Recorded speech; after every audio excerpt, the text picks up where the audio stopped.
And welcome back. This is VTMI, or VTM Independence. And tonight, there's a cell phone in the darkness calling. I'm pretty sure you're using your cell phone. Payphone. What's up? Payphone? Alright.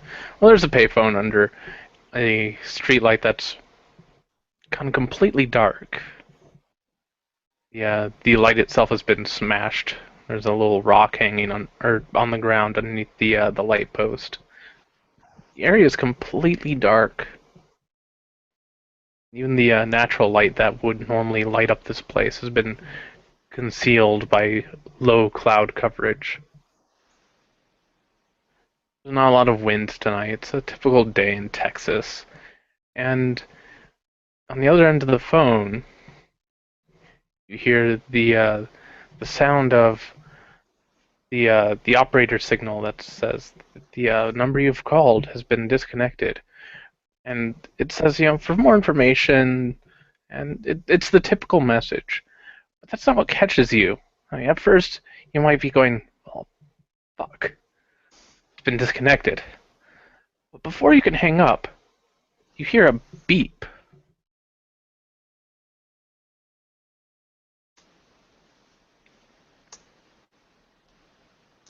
The voice of Baker will simply go ahead and speak, saying, "I believe you and I are tracking the same package. If you would like to learn more about me and my situation, I have set up a secure line at this address. It is this machine right here.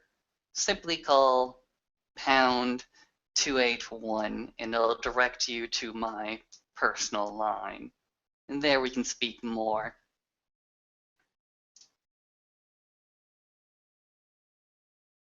And he'll go ahead and hang up. Right?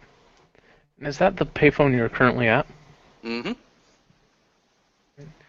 There's a few minutes go by, and you're not sure if he's exactly close to the payphone or what. But after several minutes, like 15, 20 minutes go by, the phone rings. And Baker will go ahead and quite handily pick it up. The voice on the other end is the same voice you heard on that recording. It's all kind of deep and gruff, and says, "First of all, who am I talking to?"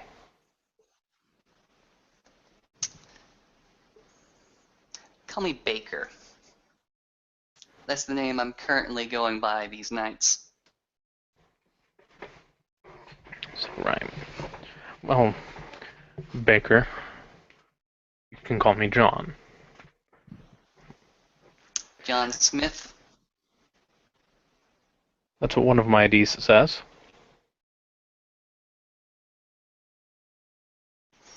It does well in a cursory glance. However, with further investigation, it proves false. So it tells me that you're very, very good at forging documents, but you're not necessarily an insider, or you don't have an inside man within the federal agencies. Still, it's a good trick. I like it. I might take it up one of these nights. Right. What do you know about what I'm tracking? Well, first off, I know a lot about what you're tracking. I know a lot about yourself, actually. So I want to make sure that I'm talking to the kind of people that I ought to be talking to. Who are you? It says, well, if you know what I'm tracking, then you know exactly what I do. What are your credentials? Like, you mean past job experience? That, and who do I talk to confirm that you're well licensed to operate within this area? I thought everybody that came through usually dropped a line to Uncle Roach, who then dropped it off to me.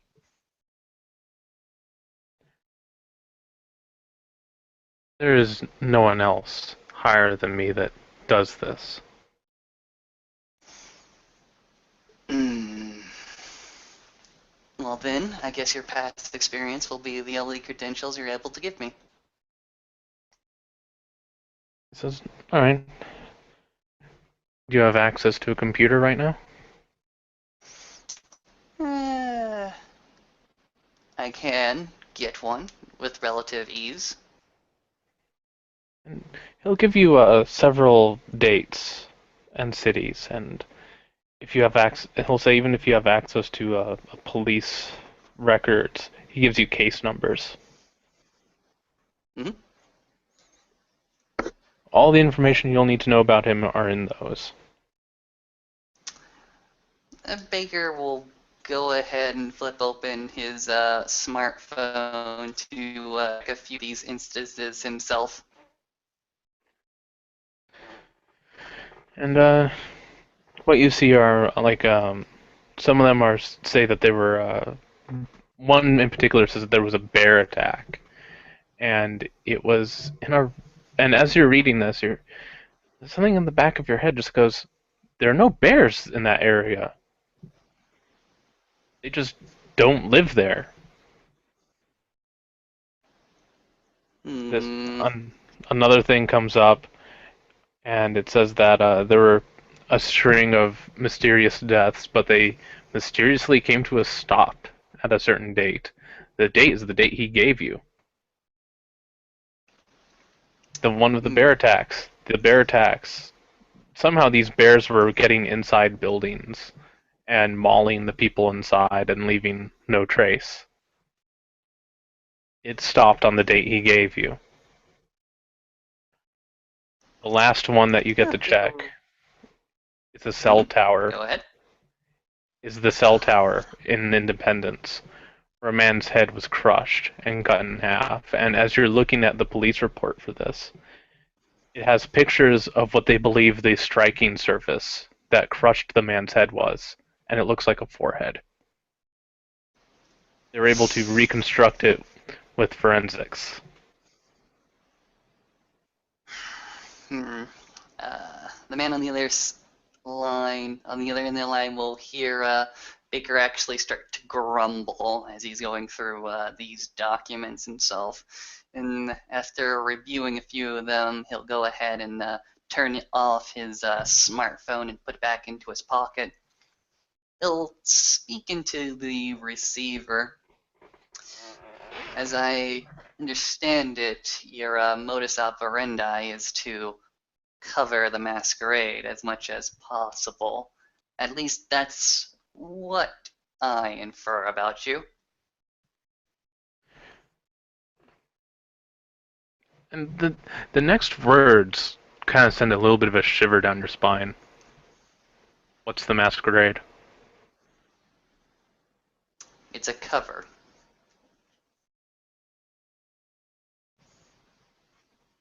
Cover for what? What you're covering up.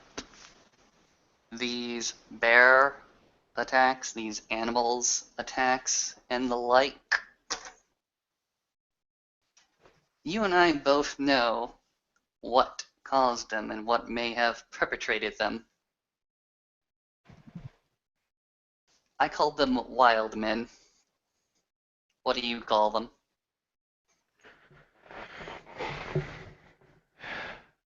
Demons, monsters, take your pick.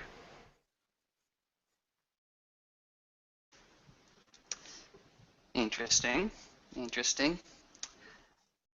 There was a body that was disposed of within this city that, as far as I understand, you covered up, at least partially. You, I believe, talked to the medical examiner on the case. Why did you do that?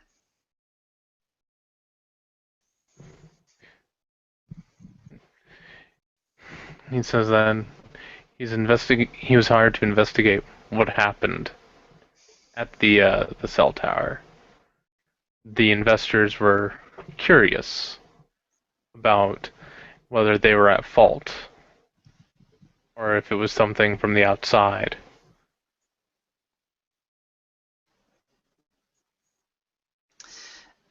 Interesting.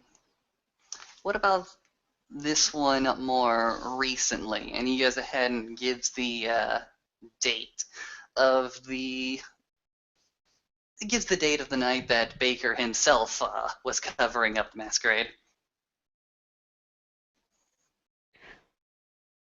And you're talking about the first body that was found, right? Yes. He'll say, "I believe that it was done by the exact same individual."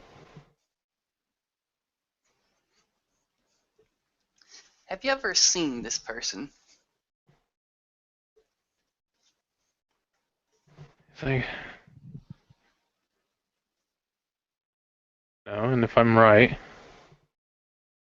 it's the same one that was at the cell tower. Same reason the guy covered it up by trying to burn the evidence. Unfortunately, bones burn at about 2,000 degrees Fahrenheit. Gasoline fires rarely get above 1,000 degrees Fahrenheit.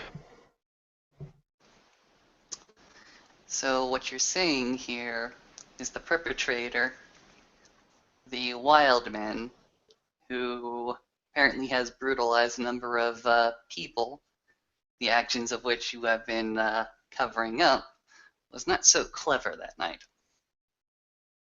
No. Interesting.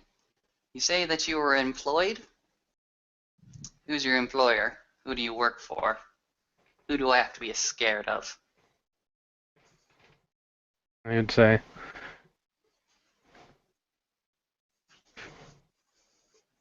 the only one you have to be scared of is the person on the other end of this phone. The employer doesn't believe in the supernatural. They don't believe in monsters that go bump in the night. But we They just do. wanted to they just want to make sure that they're not liable for any payments. Okay. So as I understand it, your employers were concerned about insurance issues. They contacted you. You were sent out here. However, you're more in the know than your employer. And you saw certain patterns, didn't you? That triggered this current investigation that led you on this path. Right. You and I think we have a certain shared perspective when it comes to that. I've been operating within this area for quite a number of years, actually, and I like things to be nice, calm, cool, stable. This wild man that's in my area that you are tracking down is a destabilizing force, and I wish him removed just as much as you wish him removed as soon as possible.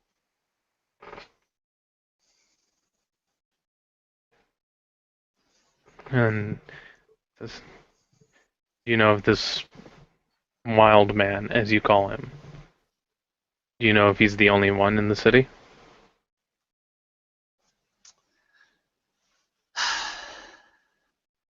I can confirm that he is the one causing the most trouble within this area. I cannot speak to any other wild men within this area, but I believe that if we put this wild man down, we won't have any repeat disturbances, and we can go about the rest of our lives in relative peace. Does that sound agreeable?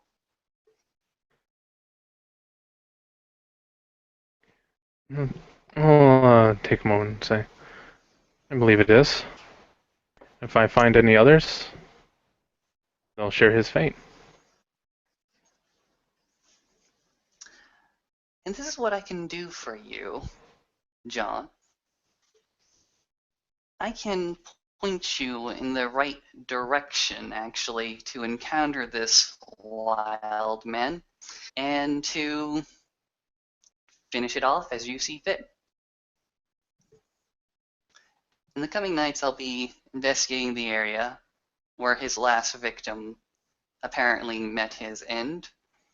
And should I find where this wild man sleeps, I can point him in your direction. You can finish him off, and we can both walk away, knowing that the world is a little bit better without the demons.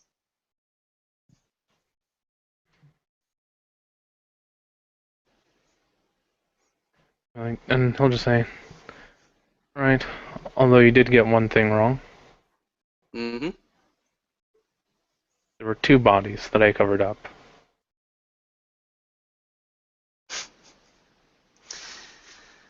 This wild man is a repeat offender. It seems like every single week he is cropping up a new body for people like you and me to cover up. And he'll say, so what crime did the third body commit?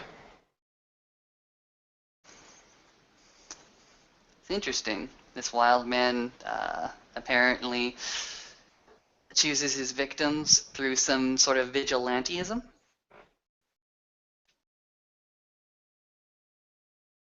And he'll say, well, the first one was a drug dealer. He was charged for a murder, but there was not enough evidence against him. And the second one was on a particular list.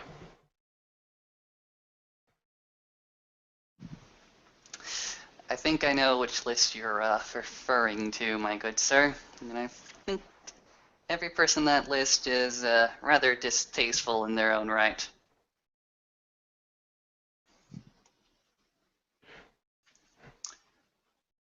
This one, the one that I covered up, is apparently a pimp.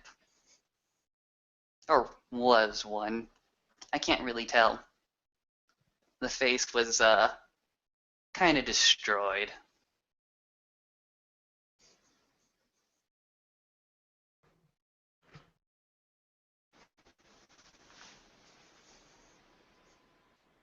Okay, and then he'll say, well, at least we have a pattern.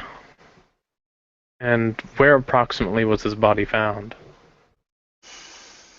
And the background here, like a ruffling of paper. Um, let's see. I can give you the address to the pimp, and you can take it from there. How about that? If you find something before me, and if you find the wild man where he sleeps and dispatches him, fair enough. However, if I find him first, I'll go ahead and send that information to you directly so that you can finish him up and we can both walk away. Alright. Sounds fair enough.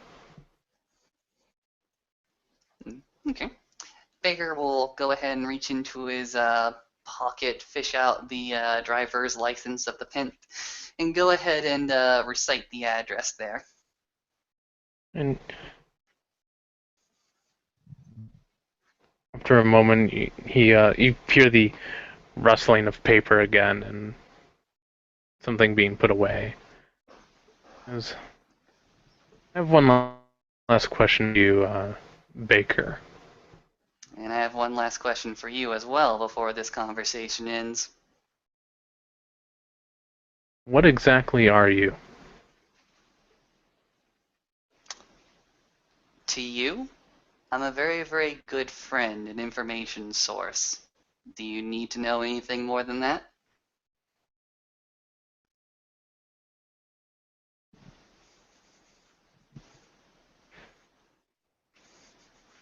As long as you're not a monster? No.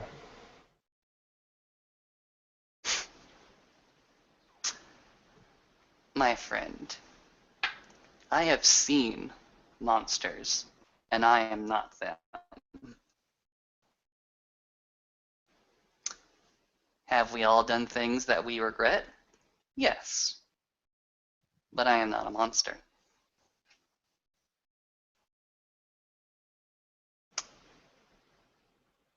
And now for my question. I saw you. I saw you last night. When everybody thought that we were, when everybody thought that the streets were empty and you came out, I saw you.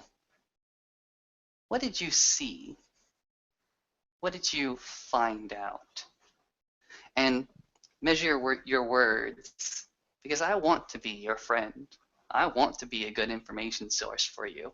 I want these things. And he'll just say, what I saw looked like another one of this lowlife's anim feeds. Another one of his victims.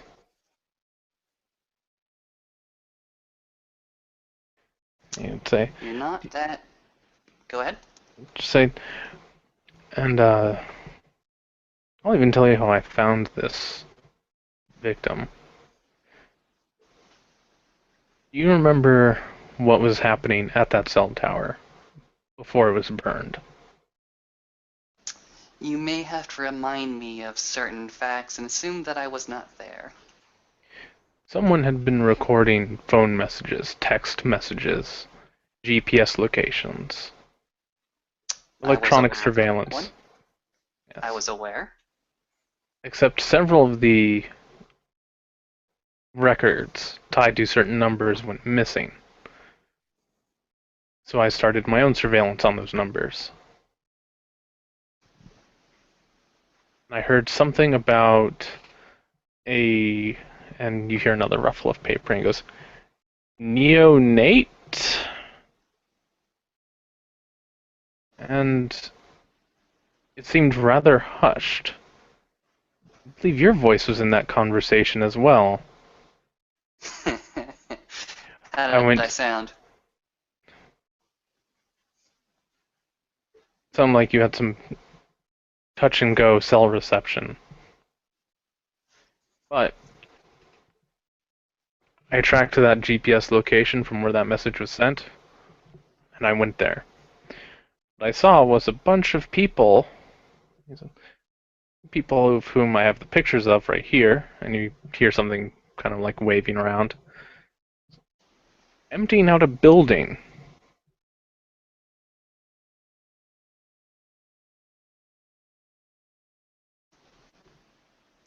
This is the cell tower. Emptying out the cell tower.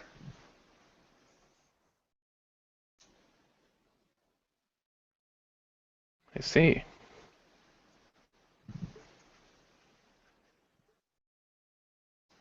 No, Baker again says, so you tracked the GPS to the tower, and you found a group of people congregated out there.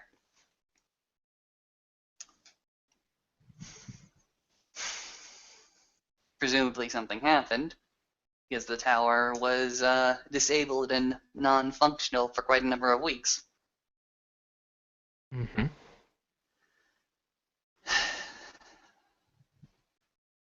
Interesting, interesting.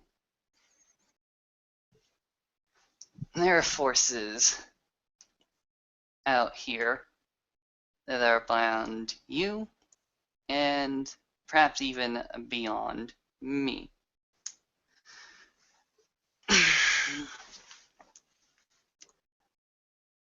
I believe that as long as each one of us focuses on what we do best, that the world will be much brighter for the all of us. Do you agree? That's certainly the goal, isn't it? Good, good. As far as the destruction of the cell tower, I gained some information my way. Apparently, now you can go ahead and call this conspiracy or what have you. But apparently, there's a group of wild men out there in this greater world that don't care about anything but destruction. That's all I can really say on that matter.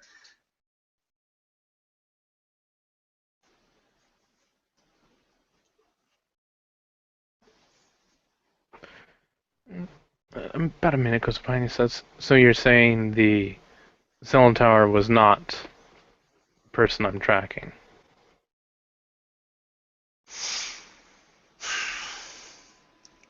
Unfortunately, that one is an unrelated case. Who's responsible for that one? That group that you're mentioning? Nobody is responsible for that one. I believe that was an unfortunate accident. You see, while you're a lone man, hunting a lone wild man, a group of wild men requires a greater organization. One that I am a member of. Leave it at that.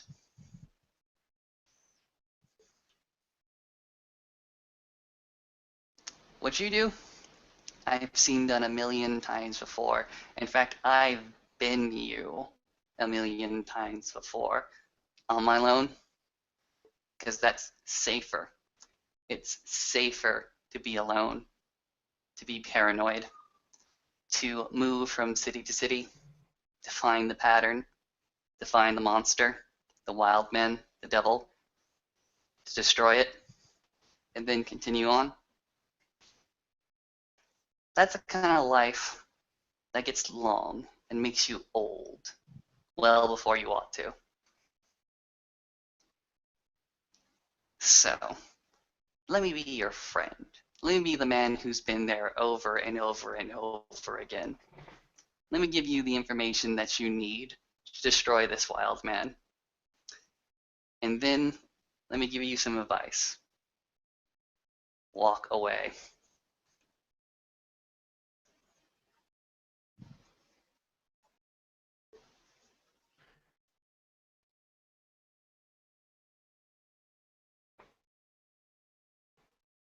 And there'll be a pause, and he says,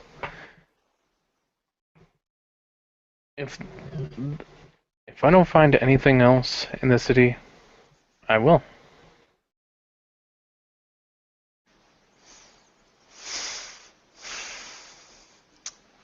John Smith, I think we're at an impasse. And I'd like to thank you for taking my call.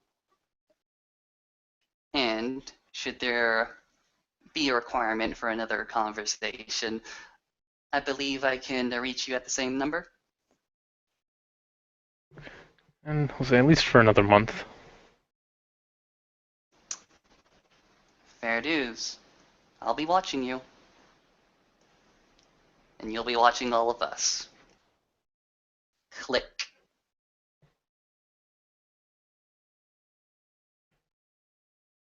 Right. You hang up the phone, and what do you do after that? Well, Baker is, let's see. Well, smartphone is off, but I should have taken out the battery of that. Fair dues. By this moment, he'll probably have tracked the call to this particular payphone. So, the easiest thing to do is to go ahead, find a alleyway, to go ahead and obfuscate within that alleyway, and go ahead and take a long, long walk out of the city. Because I know a place that can hide for a day or so. All right. Add a character? Probably the bunker, actually. Because I know it's abandoned at this moment. Yes, you definitely know it's abandoned at this very moment. Alright. Anything else you request of me at this moment? Nope. I will Alright then. say that as you're leaving, as you're walking off, you do see a that same vehicle that you saw the other night pass by, and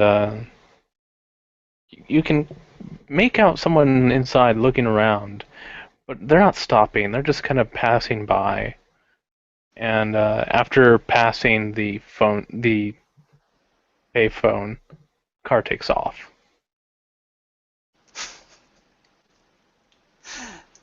Ah, I knew it. He's smart.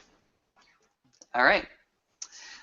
Without further ado, thank you, David, for running this small little scene for me. Mm-hmm. Thank you, everybody who is currently watching. We will go ahead and leave that rather tense moment where it is, and we will see you all again next time.